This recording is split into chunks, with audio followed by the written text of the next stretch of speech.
हिजो पत्रकार हुँदा नेता खराब, आज नेता हुँदा पत्रकार खराब। हिजो स्थानीय सरकार चलाउँदा केन्द्र खराब, आज केन्द्र सरकार चलाउँदा स्थानीय सरकार खराब। हिजो महानगर चलाउँदा सिंहदरबार जलाइदिन्छु, आज सिंहदरबार चलाउँदा न्यू रोड जाम गराइदिन्छु। हिजो अरूले विदेशी ऋण लिँदा राति निन्द्रा लागेन, आज आफूले विदेशी ऋण लिँदा ऋण नलिई देश कसरी चल्छ। हिजो नागरिकले आत्मदाह गर्दा सरकार दोषी, आज नागरिकले आत्मदाह गर्दा नागरिक स्वयं दोषी। हिजो मलाई बोल्न दे सरकार, आज बोल्नेको मुख थुन्दै सरकार। व्यक्तिगत हिसाबले सबै मन्त्री र सबै सांसद उस्तै हुनुहुन्न भन्ने त्यो थाहा छ, तर व्यक्ति छुट्याएर संस्थाको समीक्षा गर्न नसकिने रहेछ। सरकार चलाएको 100 दिनमा हामी देखाउँछौँ कि सरकार कसरी चलाउने भन्ने।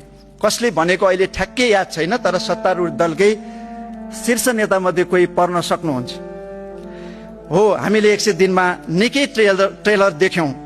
सुकुम्बासी बस्तीमा धुरुधुरु रोएका बालबालिका देख्यौं, सुत्केरी देख्यौं, बुढाबुढी देख्यौं, अनि होल्डिङ सेन्टरमा भएका अमानवीय हरकत देख्यौं। होल्डिङ सेन्टरमा प्रश्न गर्दा नागरिक समातिएको देख्यौं। नागरिकले आत्मदाह गर्दा माननीयहरूले प्रश्न उठाए, तर राज्यले जवाफको सट्टा माननीयहरूलाई संसदको रोस्टम प्रयोग गरेर मन्त्रीले धम्की दिएको पनि देख्यौं।